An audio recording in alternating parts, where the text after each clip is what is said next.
Hello, I'm Mike Snow. I'm an alpaca shearer in Australia. Have been shearing full-time since 2003. I travel from Cairns in Queensland to Southport in Tasmania. I've got 650 odd clients, 6,000 alpacas I shear every year. I shore my first alpaca in 1995 and I developed the whole system I'm doing now, so I'm virtually a pioneer.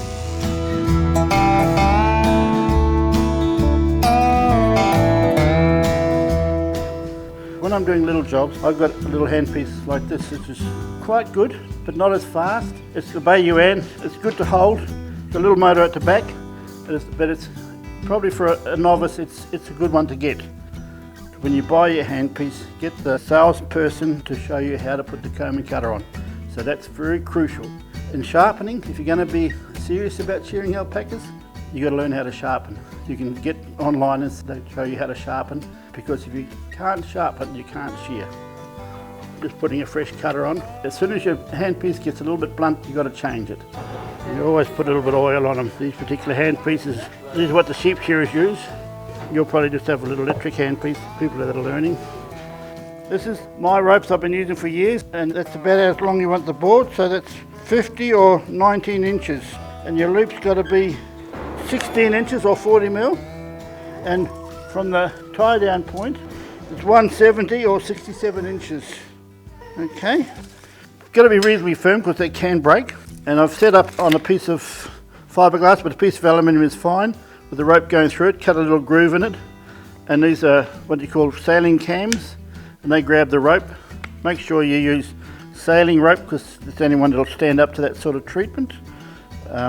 I've put magnets on these to stick to my steel, and I've got a secondary lock back here, and that wraps around once and then back in through that cam as a safety device. There's a pulley here and it's also on a swivel, but you want it at least that wide to have the leg spread properly, and make sure that when you do tie your animal down, it's secure.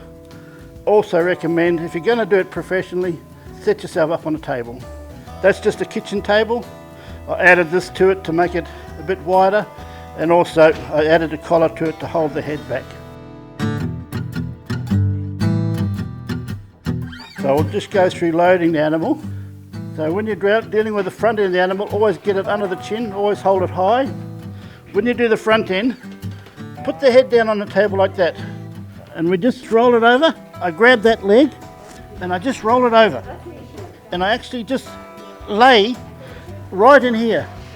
If you stand back here and he starts kicking, he'll pull your tummy out. Put the collar around its neck straight away, and what we're going to do, I'm going to pull it forward so its head is back at right angles to its body. If it gets its head forward, it tries to get up. And we just put the ropes on. I just stand here quietly, put the ropes on. And the guy at the back usually puts the ropes on the back legs. You don't have to get rough with them, just be gentle. If they get a rough experience, they remember. So we just pull it firm and then tie it off. I start with the back legs, lower leg first. If I did the top leg, the fleece falls on the bottom leg and you don't know where you are.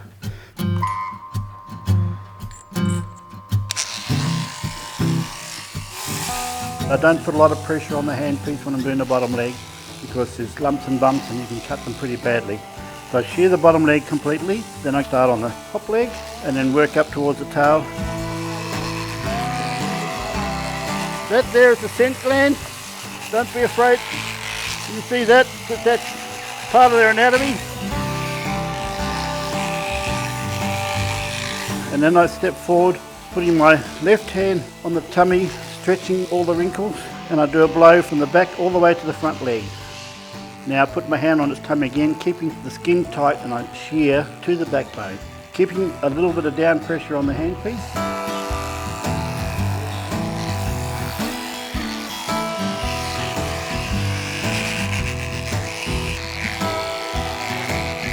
Now, especially with the boys, you pull on their teeth a little bit just to straighten them out. I'm stretching his tummy out. Boys are okay, you can pull on their pizzle and pull out all the wrinkles.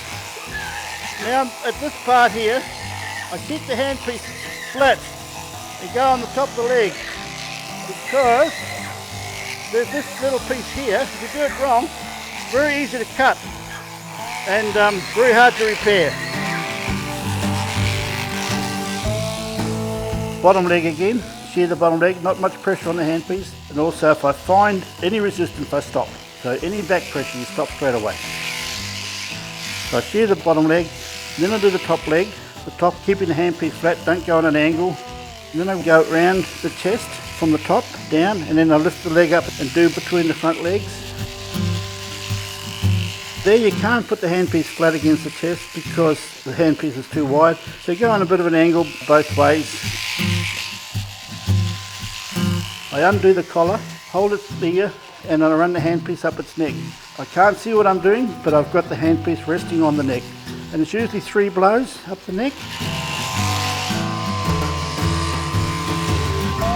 Then I go forward and trim up over the top of its head, trim around its eyes and its cheeks. Now I've done that half of the neck, and I put him on his tummy.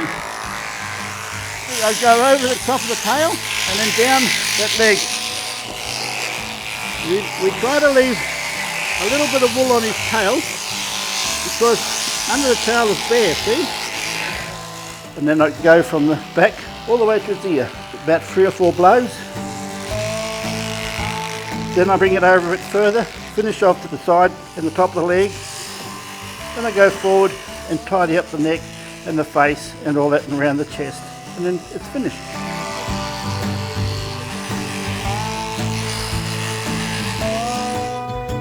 And to get him off, talk to the fellow at the front, grab him by the tail and under the chin and slide him off. You know, I've developed this myself, and this is my legacy to the alpaca people to learn to do the shearing properly, so we don't want the alpaca tied up for too long.